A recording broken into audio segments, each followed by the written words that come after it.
I like to look at the text specifically and study it with you together in the hopes that we can discern several ideas out of it. And I'm going to share with you some very, very specific things as well. So we can read it together. I'll just ask someone, Ellie, do you mind if I impose upon you to read it just in English, actually just the first paragraph. We proclaim the great sanctity of this day, day filled with awe and trembling. On this day, O Lord, we sense your dominion as we envision you on the throne of judgment, judging us in truth but with compassion. You indeed judge and admonish, discerning our motives and witnessing our actions. You record and seal, count and measure. You remember even what we have forgotten. Go ahead. You open the book of remembrance, and the record speaks for itself. For each of us has signed it with these. Okay, so how can we understand the very beginning of the Unetaneh Tokef Kedushat Hayom? We proclaim the sanctity of the day. Why do we even say that? Well, one of the reasons is reflexive, to remind ourselves of the meaning of this day. You know, all so often, we've been preparing for months for the high holidays. I have no doubt that one of the things on your mind every day for the next, 48 days is what are you going to speak about? For most of our congregants, that's not their reality. For most of their congregants, it's walking in, and I remember saying this when I led high holidays at the 92nd Street Y in New York. I simply put away my notes on Kol Nidre for one moment, and I said, I think I know what you're thinking. I'm here, I showed up, I'm on time, make it happen. Turn me on, Rabbi, turn me on, Ken. And I remember saying to the group, to the congregation, I remember saying to them, I hope that the choir will inspire you. I hope that the cantor's voice will elevate you. If I should say something that would touch your soul, that would make me feel wonderful. But honestly, if you're looking up here for exclusive inspiration, it's going to fail. You have to decide where you want to be in your life 25 hours from now when the sun goes down at the end of Yom Kippur. You have to ask yourself, what part of myself is in need of change, in need of tshuva? What part of myself can be a better human being? And if you can do that honestly, yes, we want to inspire you. Yes, we want to touch your soul. Yes, we want to make these services as meaningful as we possibly can be. But don't walk out of here and say, I didn't like the rabbi's sermon, I didn't like the cantor's voice, they left this out or they included this, it was too long, it was too short. Ask yourself what you can do to make this day meaningful, and I promise you if you do, then 25 hours from now you will leave a different human being. Now let's pray. We proclaim the sanctity of the day. We start off with the reminder that it is the day of awe and trembling. And then look at the next line. It's very anthropomorphic. On this day, O Lord, we sense your dominion as you envision us on the throne of judgment. Right? Judging us in truth, but with compassion. My friend Michael Gottlieb, Rabbi Gottlieb, reminds me, it may be from him or maybe from the Talmud, but when your friends quote things, it's nice to give them credit as well, right? That when you beat your chest, you should massage your heart along the way. In other words, be honest, be serious, beat your chest for the sins you committed, but also be compassionate to yourself. God does that as well, judges us in truth, but with compassion. That's very interesting here. It means that God doesn't forget. You indeed judge and admonish, discerning our motives and witnessing our actions. Other human beings never know your motivation for what you do in life. Isn't that amazing? We don't know the motivation for what anybody else does. Only God and the person doing it. We tend, this is a great line, I don't know whom to ascribe it, it's not mine though. We judge ourselves by our motives, we judge others by their actions. We judge ourselves by our motives, we judge others by our actions. Gee, I meant well, we can say, but other people, we don't know what they meant, and it's not pertinent. The only to whom it's pertinent is God and the human being itself. So God, along with us, says in that last paragraph, you recount and seal, count and measure. You remember even what we have forgotten. In other words, that is a reminder that we can't hide before God. God knows everything. God is omniscient, omnipresent, is aware of everything we do, and that is the last thing you want a judge to know on the day of judgment.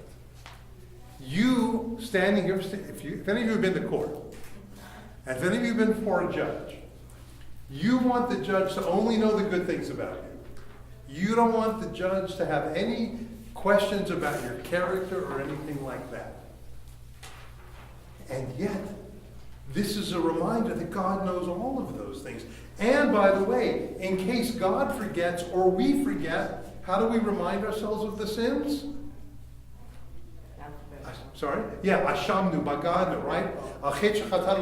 For the sins which we commit. And there's the list. And I went to a traditional congregation growing up, and I remember, first of all, I didn't understand that list. I still don't know what effrontery is. I don't exactly know what stiff-necked is, although I will tell you a sweet story. My dad, Alav Shalom, came from Eastern Europe. He was born in Poland and came to the States in 1952. And we would walk to shul on Yamim Noraim. But during the rest of the year, my dad owned the gas station, and he worked on Saturday at the gas station on Moore Park in Woodset in Studio City. So if you ever went to that ARCO station, or your parents did, thank you very much. You helped pay for my college education. My dad would walk to shul, and we would take, we went to Adat Ariel as kids. This is before I lived in New York. And there were two services as Adat Ariel, sort of popular one and the more traditional one. And the more traditional one is the one that we went to as kids. We sat in the 7th row. You could pick your seat. On the left side, the worst seat you could possibly imagine. And we would walk in, get there at exactly 10 minutes before 9. It didn't start till 9 o'clock. People didn't get there till 10 o'clock, 10:30. And we walk in as a family, and we'd be the first ones in there. We could take any seat in the house, mind you. But no.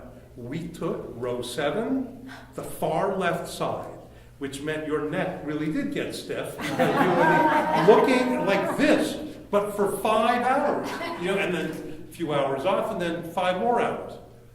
So one day, and by the way, people would walk past us. This is really true, and I know what they were thinking. What's wrong with those people? They could sit in any seat that they want. Why would you take the far? I can't even. It would be like going to Dodger Stadium and sitting at the foul pole. It is identical. No one would do it. So one day I said, Dad, how come we're sitting in these seats? I said, you can take any other seats you want. He goes, honey, if you want to go, I'm the oldest of 3, you guys can go and sit in those seats. I said, no, but I want to sit together as a family. And he said, no. He said, let me ask you, where did we sit last year? I said, these exact seats, Dad. How about the year before? These exact seats. And Dad, every year we sit in the seats. He says, how are we doing? I said, no, we're doing fine. He goes, that's why we sit in these seats. By the way, he absolutely meant it, as sure as anything that you believe in. He absolutely meant it. And then, going down this list of all the sins, right? And and I would pick and choose the ones that I felt I committed. Okay, I was a little bit of this, I gossiped a little here, I didn't do that. But of course, Cohen in row 4 in front of us would be like, speed davening, and like beating the hell out of himself. I mean, this is a guy I never wanted to do business with. No, he really did a lot of sinning that year. Anyway, it's very, very powerful. So the irony is we remind God and ourselves of all the sins which we committed just before we go to judgment. And that's the last thing you'd want to do. You'd want to do the opposite. You'd want to only show your good side. But God asks us to open the book of remembrance and for each of us to sign it with deeds. What do you do before you sign a contract in life? You read it, exactly. You go over the whole thing. Part of the point of the Yamim Noraim is to go over the whole thing, to try to remind us of how we did, what we did, and how we acted. Rosh Hashanah begins this process, the Rosh Hashanah Yichakevon, right? And Yom Kippur concludes the process. We begin it on Rosh Hashanah. So now take a look at, if you will, the second part of it. The great shofar sounded. A still small voice is heard. Even the angels are dismayed. In fear and trembling they cry out, "The day of judgment has arrived." For even the heavenly hosts feel they are judged, and sense that they are not without fault.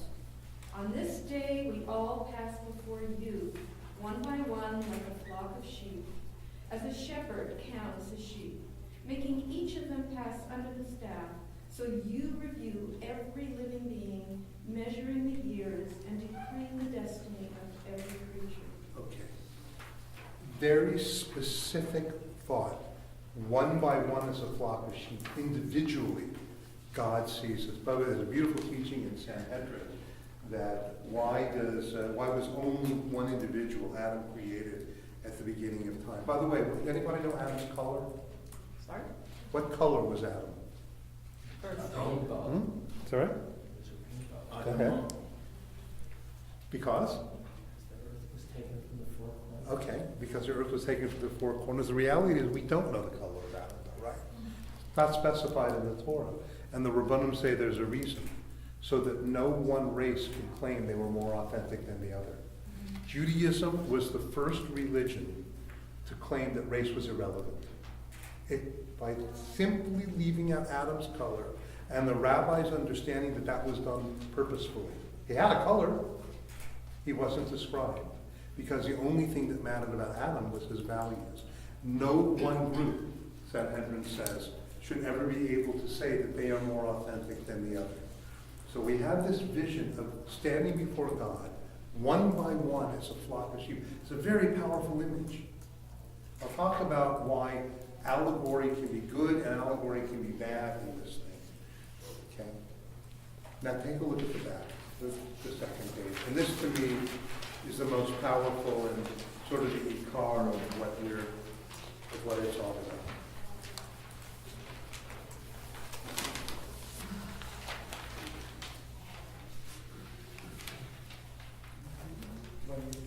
Oh, yes. How many shall... No, go to the next page, back.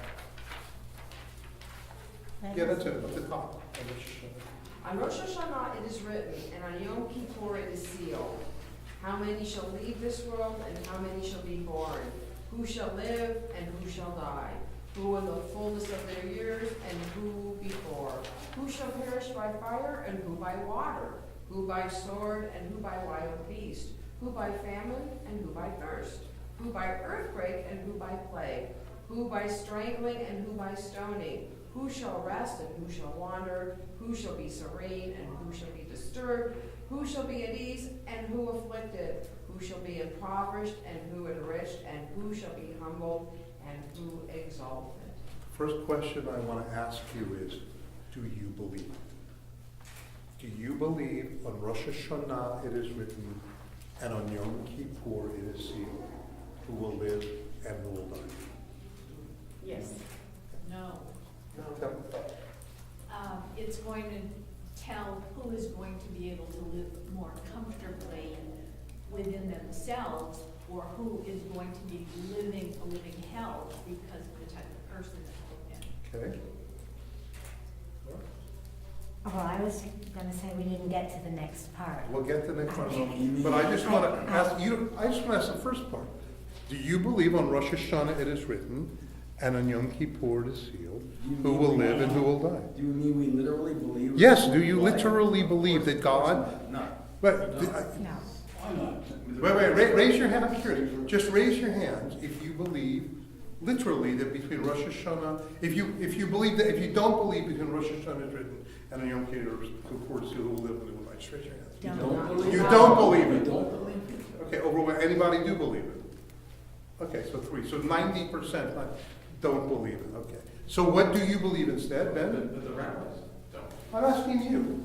That's not true, by the way. No, what about Rosh Hashanah? Yes. Okay. So I mean, if you want to extend it to Hoshana Rabbah, fine. But the seal, I mean, my point is the seal, right? Whether it's written, I can maybe do that, but sealed as if there's no coming back. No. Right. I understand. So you don't believe it? But yet, you're saying in synagogue, on Rosh Hashanah it is written, and on Yom Kippur it is sealed, who will live and who will die. You're chanting it. Millions of Jews will chant those words, and 90% of you don't believe it. By the way, I'm not attacking you.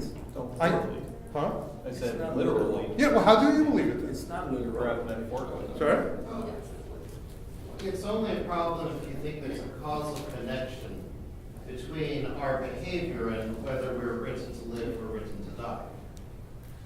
If you believe that, everything is predetermined, but there's still free will, or whatever you believe, for all intents and purposes, it might as well be determined on this day because we don't know anyways. It's arbitrary. No, it's beginning, there's a beginning and there's a conclusion. I understand there has to be a beginning, there has to be an end. So that's how I'm able to rationalize and explain this in a non-literal manner. But it's very real because you can understand that. Okay. The beautiful metaphor for what one does over 10 days. Thinking about, where am I and where I want to be? And how do you change that in 10 days? Okay, so you take it more literally. More metaphorical. Metaphor. Metaphorical. All right, so what you do during those 10 days. Yes. Well, then you think those 10 days do have an end to them, that your fate is sealed.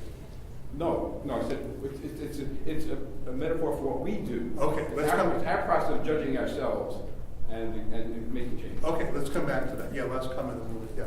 Yeah, I think it's a matter of looking at the text as something, and I do this with my congregation, something to expand. That, for instance, who in the fullness of years have you been through before? In other words, who is going to look at life during this year as something that is measured by how much time you get, rather than what you do with the time that you have?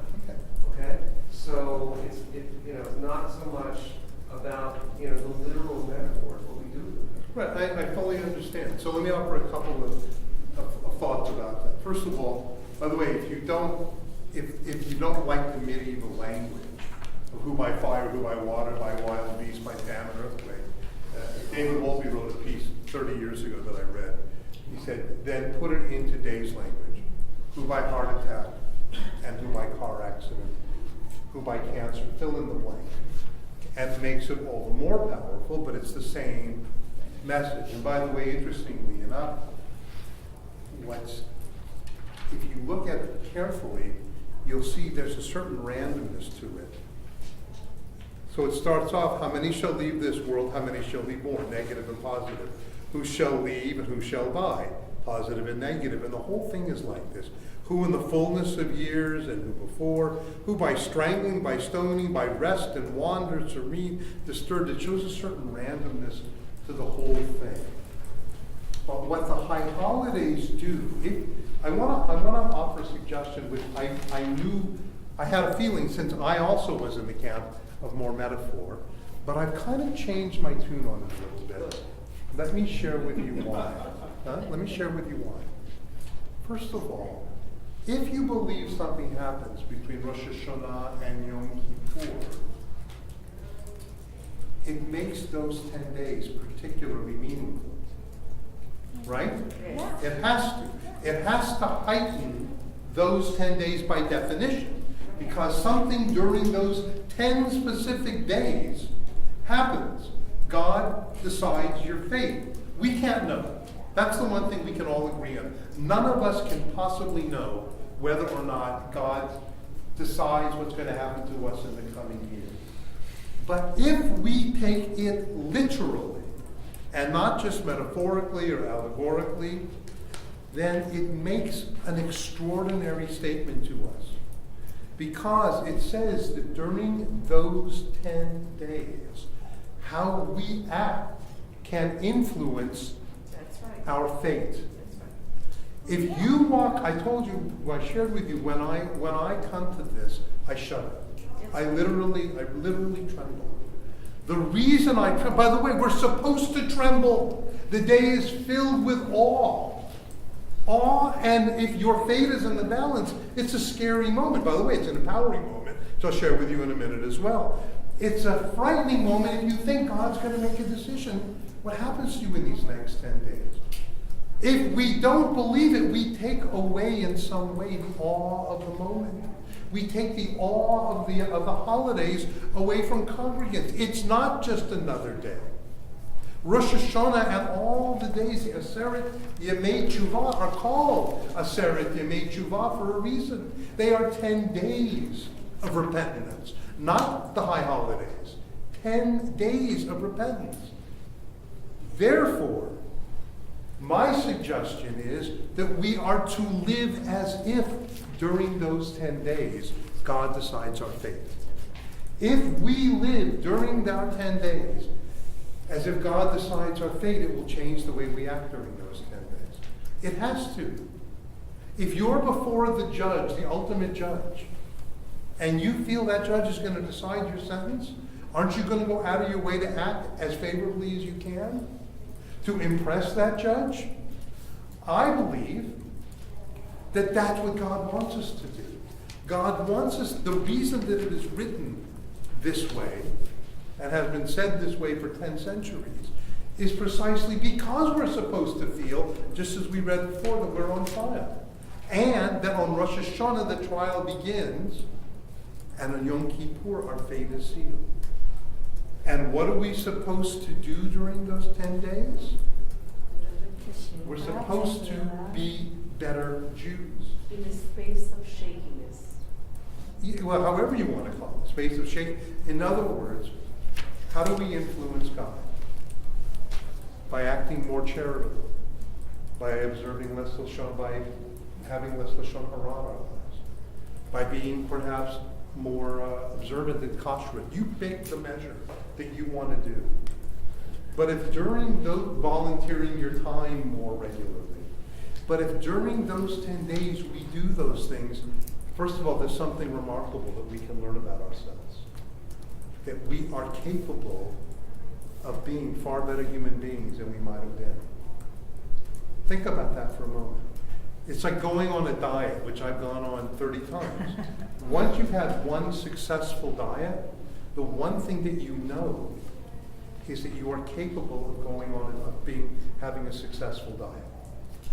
If during those 10 days you're more ritually observant, you're more ethically observant, however you want to be, and you look inside and you say to yourself, I can be that way, then those 10 days can change not only the faith, although again, we don't know, but can change your life.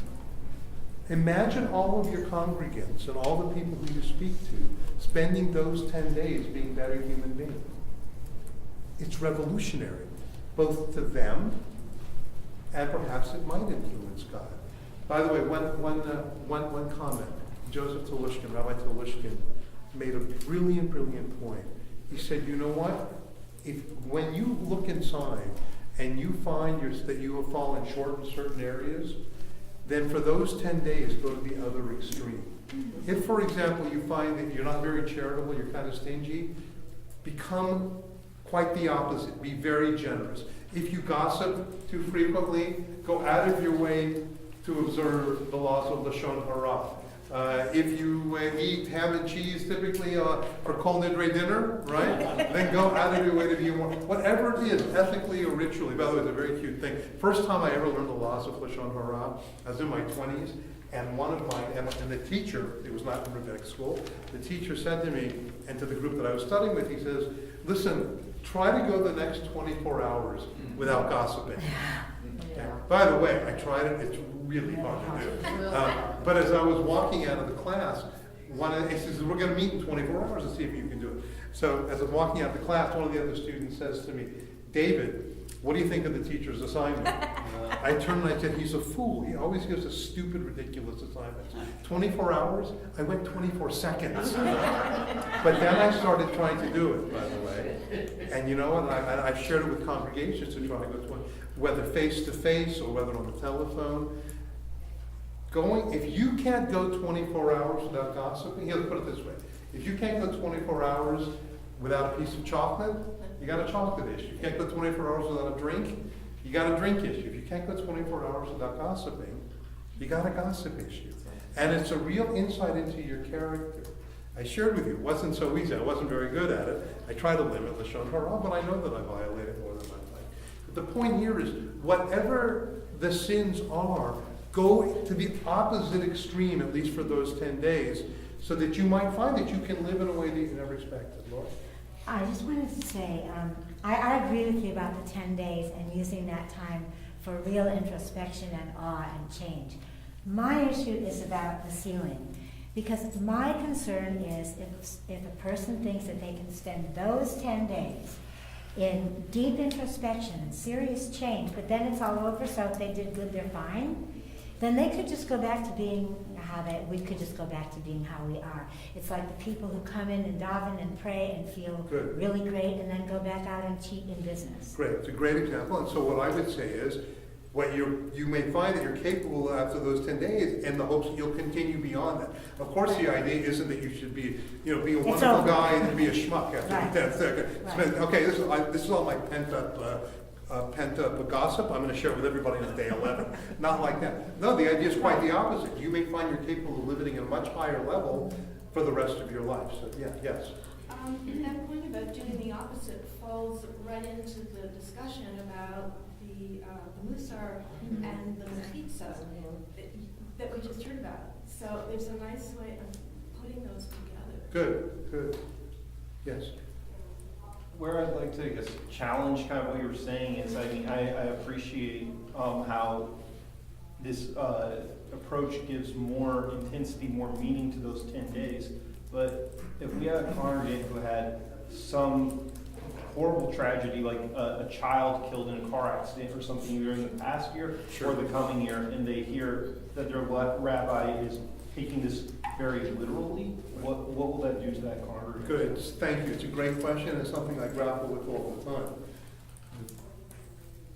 Did God somehow decide between Rosh Hashanah and Yom Kippur that a terrible tragedy would befall me in the coming year? Mm-hmm. The answer is, I don't believe God. Well, first of all, a lot of it's theological. The answer is, I don't know. But at what point, if you believe that, at what point did God decide such a thing? Whenever God decided such a thing is equally problematic. Or, going further, you know what, I will respond to that in about 2 minutes, because I promise you, because it's an important thing. No one goes through life without a hit. The question is, how do we deal with it? And I think the Unetaneh Tokef actually gives us a response to your very, very thoughtful question. So, this prayer doesn't just teach us about what we did in the past. If you take it seriously, or literally actually, it teaches us how to live, because it also reminds us to confront death. Yom Kippur is supposed to be a mini death. You think of the 5 things that we're supposed to abstain on Yom Kippur, and traditional Jews will wear a kittel, right? You wear that in death. We're supposed to confront the possibility that this year could be our last. By the way, that is a gift from God. Confronting the possibility that life is not forever is a gift from God, because all of you know that one of the great tragedies at a funeral is to hear from loved ones, gee, I wish I had appreciated them more when they were alive. Or gee, I wish that I had done all these things when I could, right? Yom Kippur is reminding us, what are you waiting for? You know the Palestinian teaching? That at the end of life you have to, Rabbi Feinstein mentioned the 4 questions that I gave that sermon here 3 years ago, been giving it for years. There's actually 6 questions in Shabbat 31a that God is supposed to ask you at the end of your life. But in the Palestinian Talmud, there's a teaching that at the end of your life you're supposed to account to God for, this is incredible, every legitimate pleasure in life that you didn't take advantage of. Is that unbelievable? Every legitimate pleasure in life that you did not take advantage of, you have to account to God for, right? It's in Yerushalmi Kiddushin 4:12. And the reason it's so powerful, this, by the way, it means give tzedakah, raise good kids, do good things, and then enjoy the world. We're not ascetics in Judaism. There's nothing to be said at the end of your life when God says you could have visited that country, why didn't you? You could have enjoyed a nicer this. We're not show-offs as a people. Well, I wish we weren't show-offs. We're not supposed to be. We're supposed to show a level of humility. But that doesn't mean you can't enjoy it. It's an affront to God not to take advantage of all the great things that this world has to offer. The only way you do that is if you don't think that life is forever. It isn't. It ends. There will be people, I've said this probably every year here on High Holidays. There are people in this room, not in this room, God forbid, but in a larger congregation. There are people who may not be here next year, and I know that there were people, and why am I yelling at you? I know that there were people who were a year ago whose seat is empty. And none of them, almost none of them expected that. If you realize that Yom Kippur means this could be it, this could be our last year, then I turn that to a positive. Knowing that, how do I want to live my life? That's life-changing, folks. That's what Yamim Noraim come to remind us. This could be it. And therefore, how do I live my life in a decent way and in a full way?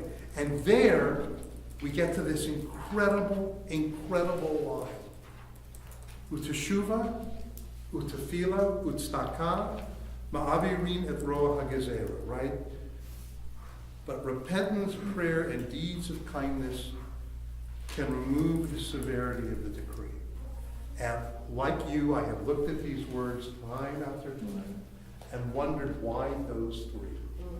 Why tshuva, tefillah, and tzedakah? And here's my, sorry? Transformative powers. Well, they are complete, potentially very transformative, right? But take a look at them.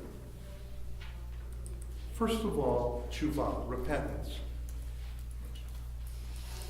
That relationship is within whom? The individual, right? Between me and myself. Genuine tshuva is an internal, personal, I don't like the word transformation, but maybe it's appropriate here. Change, right? Return to my highest self, right? So the first question someone trying to make tshuva says, what part of me do I want to be different? How do I want to cultivate my soul? What's the Talmudic teaching? I didn't like this teaching at first. I'm still not sure I like it. But it says that God has greater love for the person who has sinned and made tshuva than the person who has never sinned before. I always found that problematic. The poor guy or woman who worked so hard not to sin is loved less than the person who has made tshuva. There's no such person. Huh? There's no such person. Well, there is no such person. But that particular sin, right? But then I realized, any of us who have difficulty in making tshuva for a particular area in life know how difficult it is. And that God, by the way, knowing that God is on your side is a big deal there. Knowing that God is so loving to you, if you make genuine tshuva, is very powerful. So the first one, tshuva, is an internal change. Tefillah is between who? Right. Each of us and God. Right? We often pray, by the way, it's interesting. People often pray when they want something, and it can be from whether I remember when Tommy Lasorda, when the Dodgers won the pennant and they beat the Reds, Tommy Lasorda thanked the big blue Dodger in the sky. And I thought, I'm not sure that God prefers the Dodgers to the Cincinnati Reds, but I would be grateful. Forgive me. I would be grateful if, I don't think I would have said it on the air. I might have privately said a prayer. Thank you, God, for helping us to win the game, right? But we often pray for things when we want to win the plane, may this plane land safely if someone is sick. By the way, I love those prayers. I think we should encourage moments of personal prayer. I think we should encourage any time that someone wants to talk to God, that they can talk to God and God is listening. And I think just as there's always time, it's wonderful to have a new friend in life. At some point at the end of life, if someone has not cultivated or had a relationship with God and they all of a sudden find meaning in God, I think that's wonderful. It's like a newfound friend. But there's something beautiful about an old friend with whom we've gone through life for many, many years, and we share the ups and downs of life, right? So both are beautiful. So we have tshuva, which is inward, right? Tefillah, which is upward, if you will, between ourselves and God. And tzedakah, which is outward. the way that we treat others, right? All three relationship possibilities are reflected here. Inward, between us and God, and between us and human beings. If we do those things, it says, we can remove the severity of the decree. What does it not say? Don't change. Exactly. We don't change the decree necessarily. This is going back to your point. Everybody takes a hit in life. Everybody. Some people take bigger hits than others. Some people get a slap in the face and some people get hit with a baseball bat. We know that. And we know that life isn't fair. We know it. What this is saying is that if you do those things, so therefore, doing these things doesn't guarantee anything. It doesn't guarantee you can be the greatest tzaddik in the world, and bad stuff can happen to you or your loved one. So, sad reality. It's one of the reasons I want to believe in an afterlife so much. I want Mother Teresa and Hitler, Yamach Shemo, to have different fates. And if there is no afterlife, they don't have different fates. But my belief in God leads me to a belief in the afterlife. That's another discussion. But if we get those hits, when we get those hits in life, someone who has spent their life, not just during these 10 days, but their lives in tshuva regularly reflects on who they are. On tefillah, cultivating a relationship in prayer with God. And tzedakah, doing good for others. Someone who spends their life doing those things is going to react to difficult moments very differently than someone who doesn't. And that's why I think those are the three specific things. Just if you, in your thinking about these three qualities, is there anything that you gained from the order of them? Is there a particular reason why one is placed before another, or is it just this is the list that you know? I never thought about it. You ever thought? Well, I like it. I can start playing games, but I wanted to listen to you about it. Yeah, I think there is something. You do start with tshuva, some would say, because you have to change yourself before. On the other hand, I would say, do the good act, and you might end up doing tshuva. So I'm not sure. I'm really not sure. But it's a fair question. I mean, you have to find yourself first. That might be. You might, although I would say to somebody, well, you're spending your life finding yourself, give tzedakah in the meantime, so that those who can be helped. So, yeah, right. Ron? Just thinking about agency, and this is the ultimate prayer of God's agency. Yes. So for you or I, in reading it and believing in God's agency, we're then going to come to Misha B'Av with the same set of beliefs. You bet. But the majority of people that we're looking at don't share that belief. Mm. So my question to you is, rather than speaking to us, I want to assume to us, what about the people who look at this prayer and say, well, I don't believe in the basic premise of it. So therefore, give me an outcome I can take away. Good. So when I gave this as a sermon a couple of years ago, the way I framed it was, I want you to have permission to know that you can take this for what it says. I don't want to remove. Many of my colleagues, while I was studying this, said, no, it's allegorical. In doing so, they removed its power for me. I wanted to give the congregation permission to believe it, permission to take it seriously. I cannot tell you, I don't mean this in any way, God forbid, in any way that's humble. So many people said thank you. I want to believe that. And my job as a rabbi, I don't want to throw roadblocks. On the contrary, I want to give people the chance to do it. I got 1 minute left, so let me share with you a cute story that I learned. Rabbi Zalman Schachter Shlomi teaches something about what you do when you hear a siren. So most of the time when you hear a siren, and I learned this when I was living in New York, where sirens are ubiquitous, it's a pain in the rear, and even here, you pull over to the side and the thing passes. He says, you know what you should do? He says, when you hear a siren, he says, say a prayer. If it's a police car, say a prayer that the police officers arrive safely on time to help those who are in need and that everyone is safe. If it's a fire truck, say a prayer that the firefighters arrive safely on time to put out a fire. If it's an ambulance, say a prayer that whoever is in that ambulance arrives at the hospital and is saved. First of all, if any of us were in that ambulance or had a loved one in that ambulance, how would we feel knowing that everyone in earshot of that ambulance was saying a prayer? But there's another reason. and that's the recipient, the impact on the recipient. Just so you know, Maimonides raises this issue. If you have 1,000 gold coins, do you give one gold coin to 1,000 people, or do you give one coin? You give all gold coins to one person? And invariably, when you ask people, overwhelmingly people say you give one coin to 1,000 different people. And then I'll say, why? And they'll say, well, because at least you spread the wealth. And others, with the few, usually smaller number, will say, you'll give it all to one person because that can make a real difference in his or her life. Well, Maimonides says you should give 1,000 gold coins to 1,000 different people, each to a different person. But it's Maimonides' reasoning that's important. Maimonides says the reason is because it gets the recipient in the habit, it gets the giver in the habit of giving. Most people think about the impact on the recipient. Maimonides was thinking about the impact on the giver, which is why we study Maimonides today. This is another example. If every time a siren goes by, you stop and say a prayer, it's life-changing, not only perhaps on the impact, on what it may do for that person, but equally in the impact of what it may do for you. That's why I want people to have permission to believe that their prayers are efficacious, that their prayers have meaning, and maybe their prayers can affect change in the world, indeed even save a human life.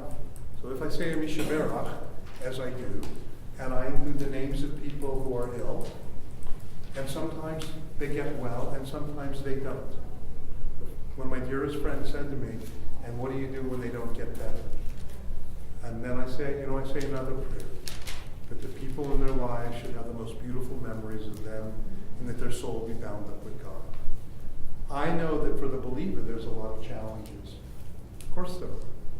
But I don't want to take away that permission. And that's why I think the days between Rosh Hashanah and Yom Kippur, the Aseret Yemei Teshuvah, are the 10 most powerful and most beautiful days of the year, and they are encapsulated in these words of the Unetaneh Tokef. Thank you very much.